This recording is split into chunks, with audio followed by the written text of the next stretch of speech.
Alright, watch the video, by the way.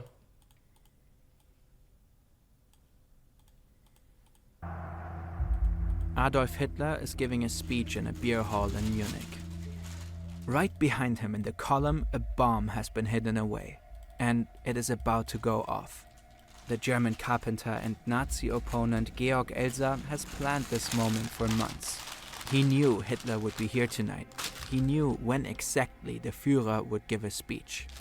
Elser installed explosives with a time fuse. At exactly 9:20 p.m., his bomb is supposed to detonate. The explosion causes the entire ceiling above the podium to collapse. 63 people get injured, 8 die. But Hitler isn't one of them. He left the beer hall earlier than expected at 9:07 p.m. Georg Elser failed. But this was just one of many attempts to assassinate Hitler. One of almost 40. Today we take a look at some of the most spectacular plans to rid the world of the Nazi leader. Why did they all fail? How did he keep getting away? Was Hitler just that lucky? Or was there more to it?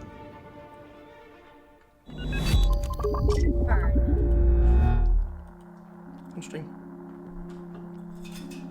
This is Henning von Tresckow, a first general staff officer in the Wehrmacht. At first, he's a supporter of Hitler when he seizes power in 1933. But that will soon change. Tresckow's turning point comes in 1941, when Germany attacks the Soviet Union. He thinks Hitler's invasion is military madness. He thinks they will lose the war. But Tresckow also has moral concerns. He knows about the mass murder of Jewish people.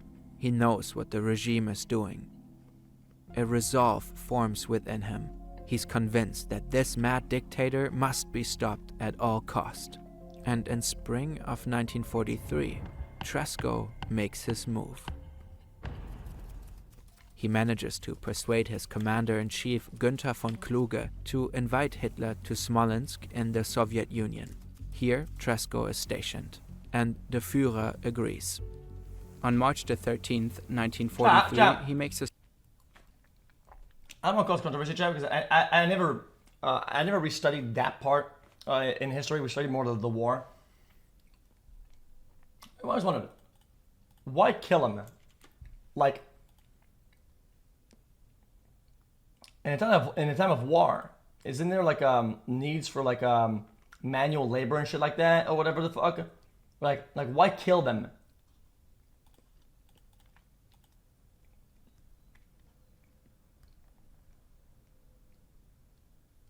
Well, it's a question. It's not like you think that I know something that makes me like ask something like that's bad. It's a flat out question.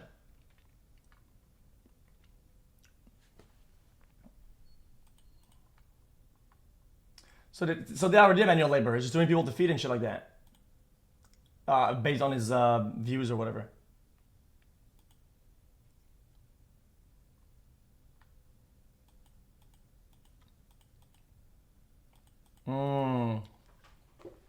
Interesting. He was doing a cleansing in his own way of gotcha. Let's fucking brain dead.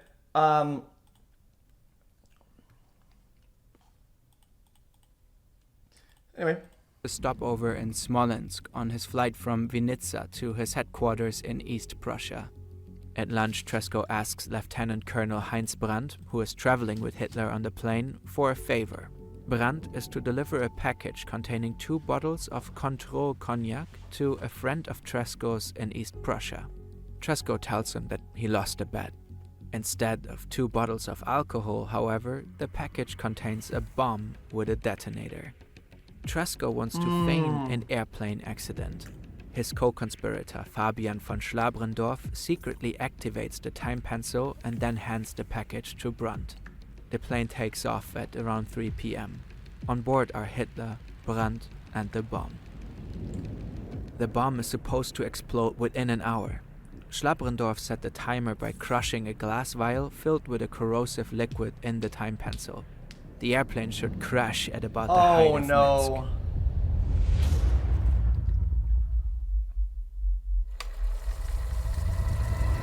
Some But bullshit Hitler happened. lands in his headquarters unscathed. Brandt had packed the package in the cold cargo hold. The acid detonator had frozen. So the guy was a retard, is what you're saying. Because I'm confused. Why do you need them to be in the air for so long for it to blow up? Why not put a short fuse that's gonna blow up regardless? It's an airplane with a passenger and it has fuel and it'll blow up anyway. So why not just do it really early? Why so fucking late anyway?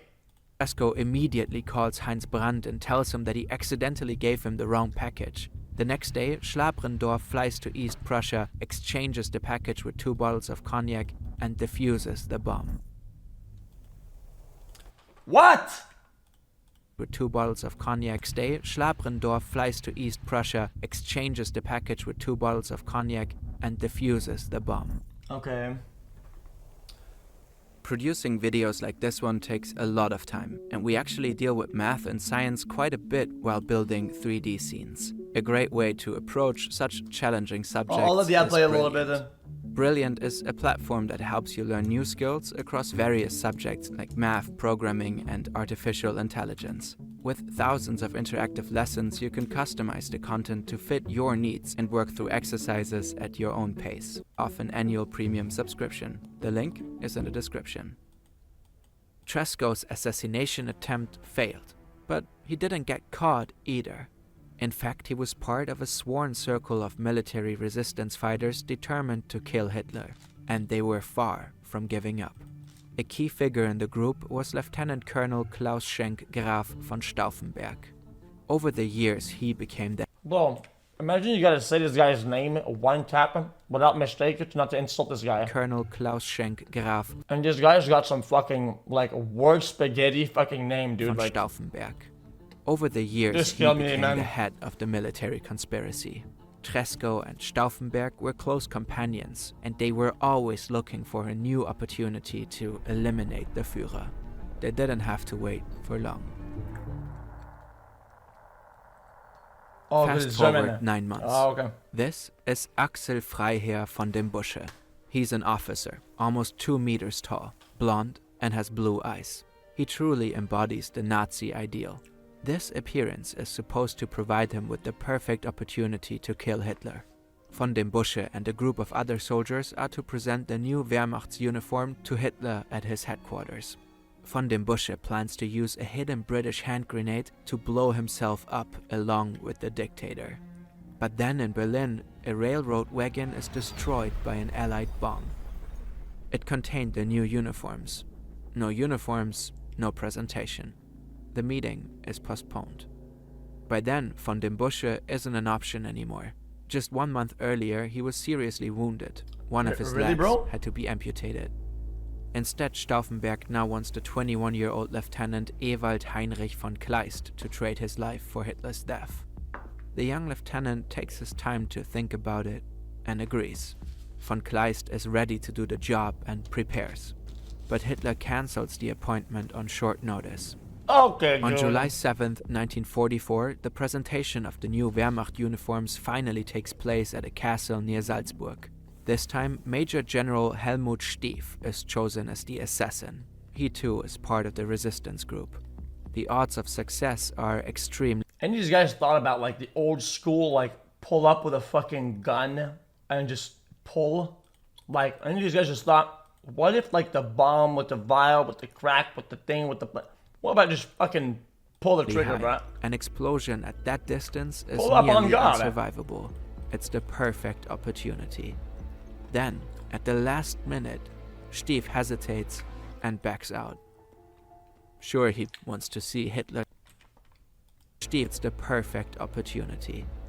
Then, at the last minute, Stief hesitates and backs out. Sure, he wants to see Hitler dead, but he isn't willing to sacrifice his life for it. Yet, the group around Stauffenberg doesn't give up. They plan a new attack. This time, Stauffenberg wants to do it himself. He aims not only to kill Hitler, but also to bring down the entire Nazi regime in one coordinated strike.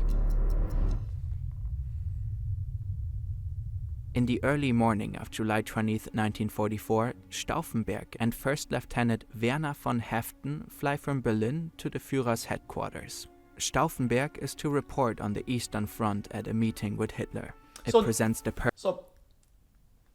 even in the realm of morals, whatever, you can't compare this to anything else as like political violence, whatever. This is completely different. This person is inflicting deliberate and unprovoked fucking damage and hurt to others and violence, whatever, and atrocities, like deliberately. Like, this is stopping that from happening. Perfect opportunity for Stauffenberg. He plans to arm 2 bombs in his briefcase, place it near Hitler during the meeting, and leave the room before the bombs go off. Then he plans to fly back to Berlin, where he and other resistance fighters plan to take over power after Hitler's death. At the Führer's headquarters, Stauffenberg learns that the time of the meeting has been changed. Due to a visit of the Italian dictator Benito Mussolini, it is moved forward by half an hour. At around 12:15, Stauffenberg pretends to want to change his shirt.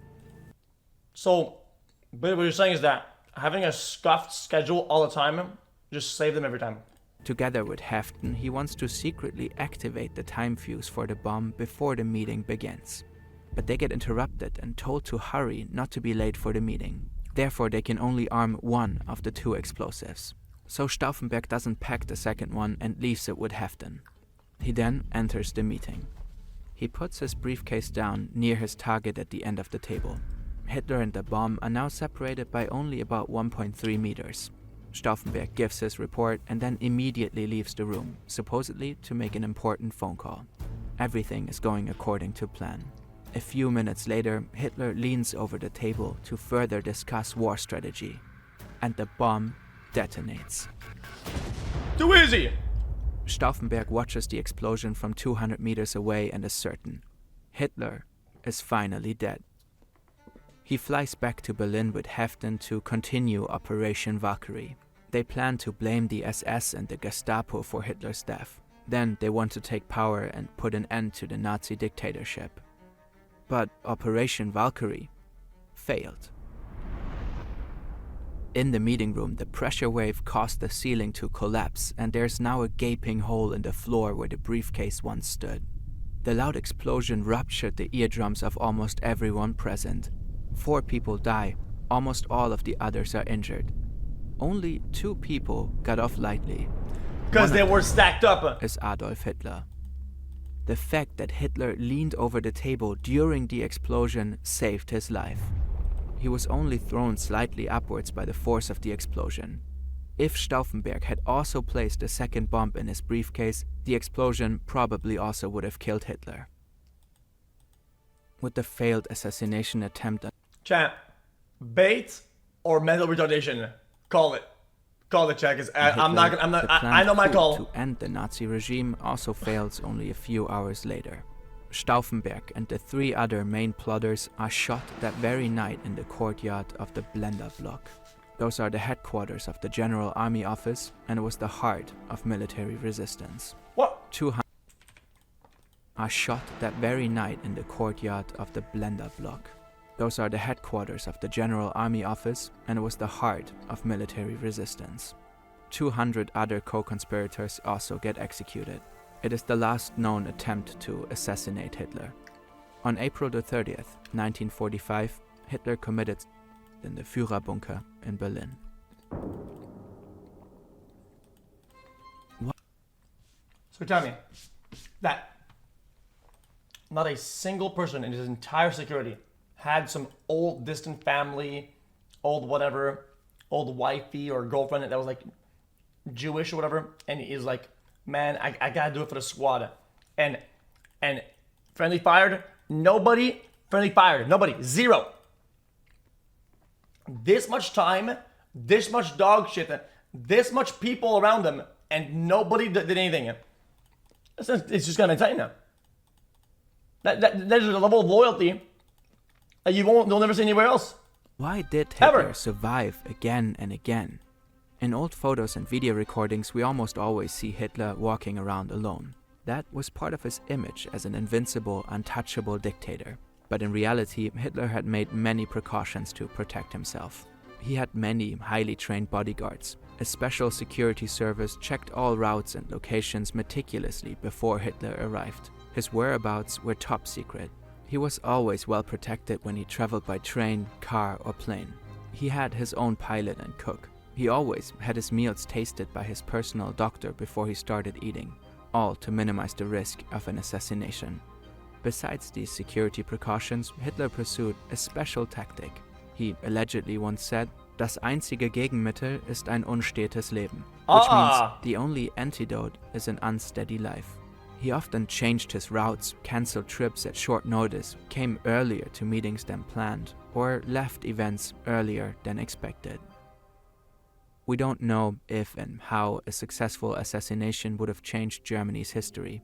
What would have happened if Hitler had just stayed 13 minutes longer in the beer hall in 1939? Could millions of Jews have been saved if one of almost 40 recorded attempts would have succeeded? Or would someone else in the regime simply have taken his place? We will never know. Wasn't he the one that was very adamant about that whole mindset shit?